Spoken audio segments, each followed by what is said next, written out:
Good morning, my friends. It is late August. I am getting ready to go to the gym, and I figured that I might as well take some time and talk through some footage from my last workout.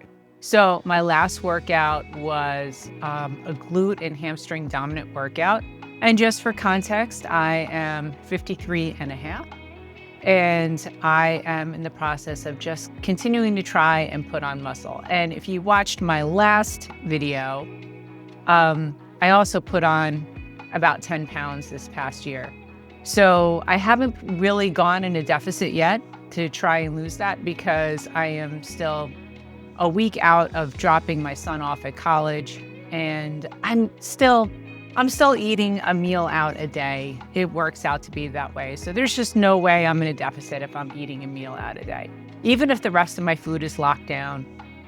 For me, a deficit, a good solid deficit, and when I say deficit, I mean a calorie deficit, to cut body fat. My usually calorie deficit would be somewhere between 18 to 2,000 calories. My maintenance usually tends to be around 2,200 calories. And if you're curious about how you figure out your macros, I have a video on that as well that you can refer to. But anyway, so I'm going to go train in a little bit, but I thought that it would be really useful for other people out there in their 50s to see what you can still do in your 50s. Any kind of movement is good. Any kind of lifting is good. And at our age, we need to be lifting weights to help our bone density and to help our longevity and also help stop the atrophy of muscle, which happens frequently as we get older. Now, you can also do other things. You can do some types of plyometrics, jumping rope.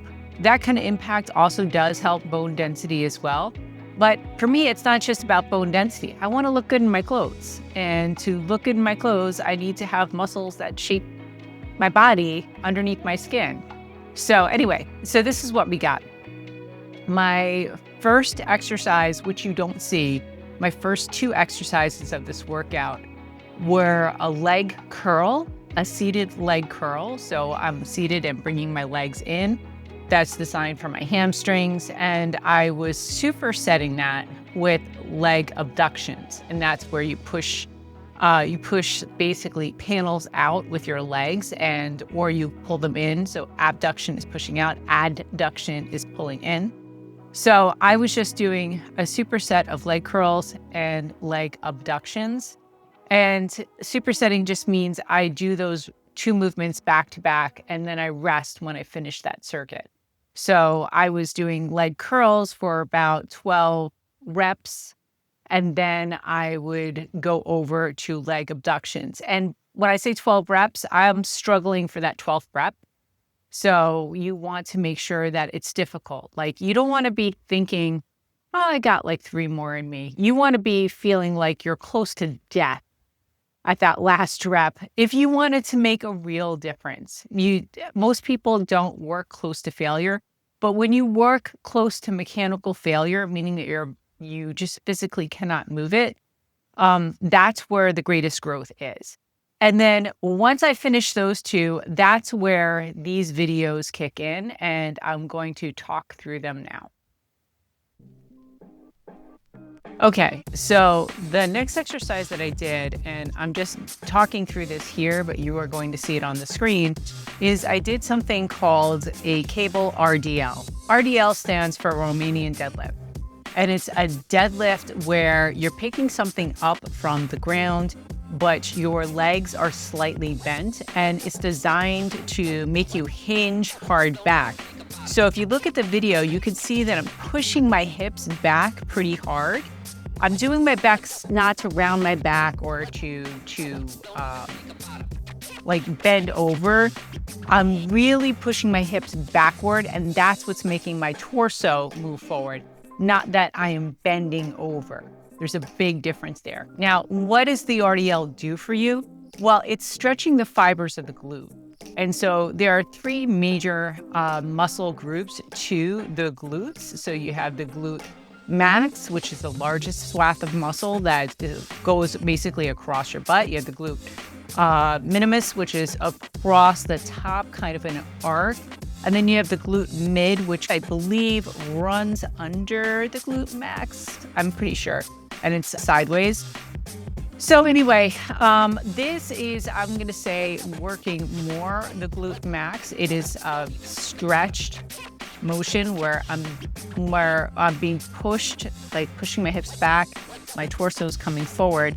It's stretching the fibers, and so I'm squeezing my glutes really hard to come back up. Now here, it looks like I'm doing, this was 90 pounds. It was a heavier lift for me. That's usually my max. You want to make sure that you mobilize your back really, really well and start small with something like this. It's a fantastic exercise for glutes, but really you could start off with dumbbells and start off with like 15s, 20s, and just think about like letting the dumbbells kind of roll down your legs while you're pushing your hips back. Again, this is not about bending over. It's about pushing your hips back.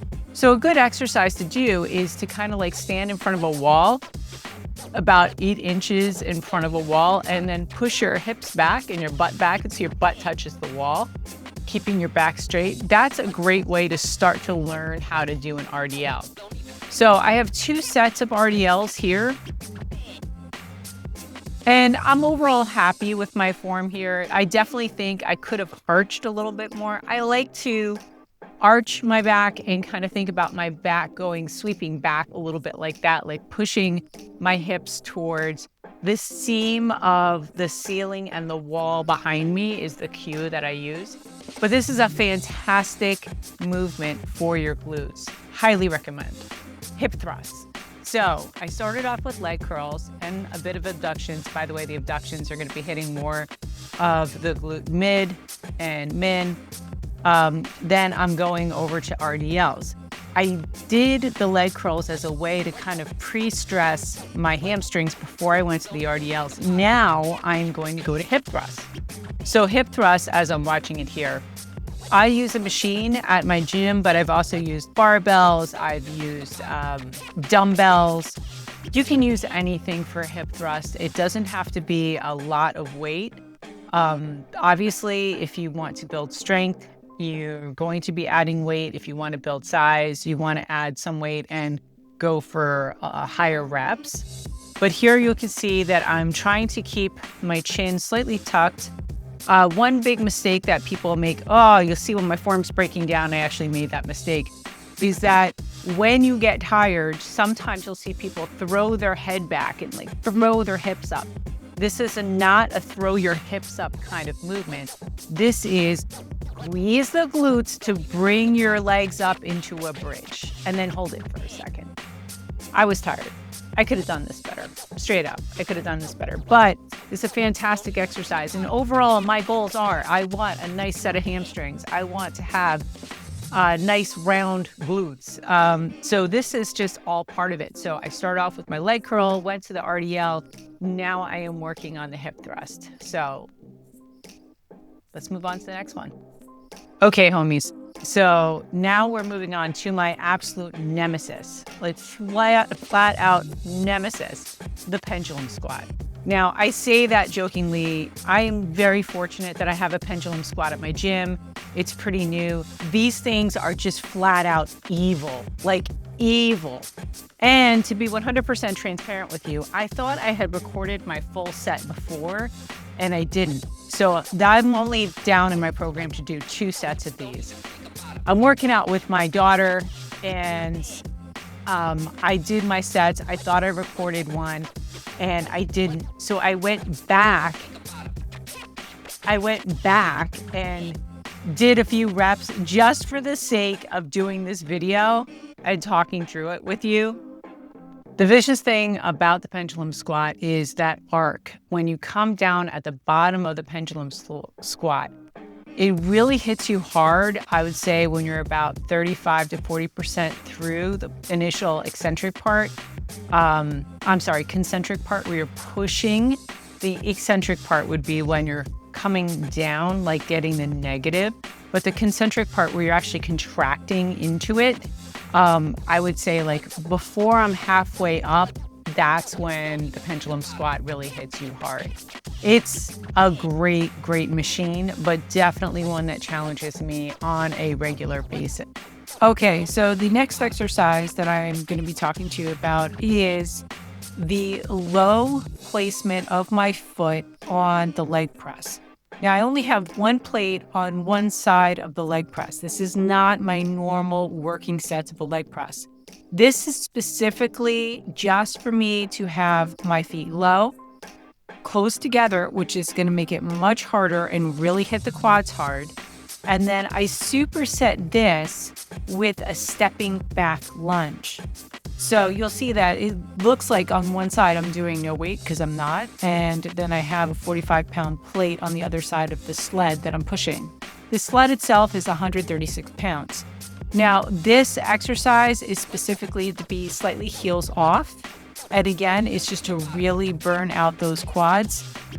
The leg press can be so much more flexible if you allow it to be. You can put your feet up high and wide and really hit more of your glutes if you want to do that.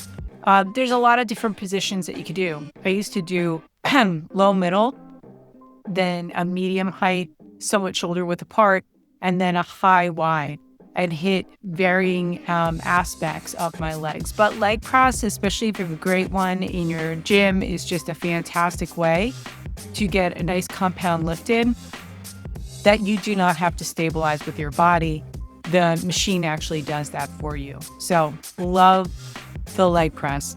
This was actually 3 supersets of doing leg press and then going into the reverse lunge. Okay, so the last exercise that I have video footage of is the stepping back reverse lunge. This is one of the last movements I do. As a burner set after this, I will do sled pushes and sled pulls and sometimes do them sideways. But this is my last burner. So what you're going to see in this video is I'm holding a 35-pound dumbbell. I definitely could have done more weight, but I was just feeling like I just wanted to be a little bit, I don't know, take it easy. I could have done more. But anyway, I have a 35-pound weight and I have it in my opposite hand. I do this for balance issues. I used to do these with dumbbells in both hands, but honestly, if I'm not barefoot, my sneakers will make me rock. It's just easier for me to keep my balance with just having it in the opposite of the working hand. So in this video clip, you'll see me start off with my left leg and my right hand is holding the weight, which makes it easier for me to be able to step back and pop back up. So things to notice, I am touching the floor with my rear knee. If you're concerned about smacking your knee on the floor, you can just put a nice little pad or a mat underneath you. It's really not that big a deal because it should be a controlled movement. I'm not stepping back and dropping my weight. I am stepping back in a controlled fashion. And the term my coach used to say is kiss your knee to the floor. So that way there is a touch before you go. The other thing that I'm not doing here, but I want to point out, sometimes you can run out of breath or you can start breathing heavy in these kind of exercises. It is totally fine for you to take a minute break in between legs. Towards the end of working sets, I definitely will do that because I find if I don't give myself a small break in between legs, the second leg kind of gets the short end of the stick and I wind up cutting that set or I fail faster. Where if I just give myself like less than a minute break in between one leg to the other, I'm able to give that second leg a full set and catch my breath a little bit in the middle of that. So yeah, there we go.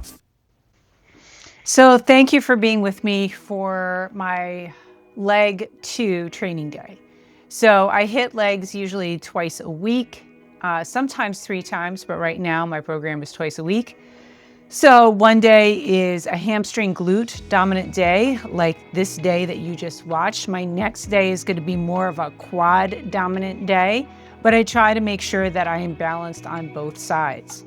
Now, some of the things that I like to point out is that I am in post-op recovery for a hysterectomy. I'm just putting that out there in case there's other women of my age that have gone through that surgery and are wondering, oh, when is it okay to lift? And when should I go back to like lifting heavy weights? Or if you've never done it before, when is it safe? It's safe when your doctor says it's safe. I had a very, I would say, progressive doctor who knew how much I trained. And so after 2 weeks, I was given clearance to start walking in the gym. Inside of a month, I was back to lifting, but in a very modified way and very light. But everything that I did was cleared by my doctor. And also to note that my coach who programs me is a doctor of physical therapy. So he had been giving me exercises leading up to my hysterectomy and exercises post-hysterectomy to help rebuild my pelvic floor. I'm happy to say that my strength has gone right back up. I am as strong as I was before. The only thing I have not really tested is my barbell back squat.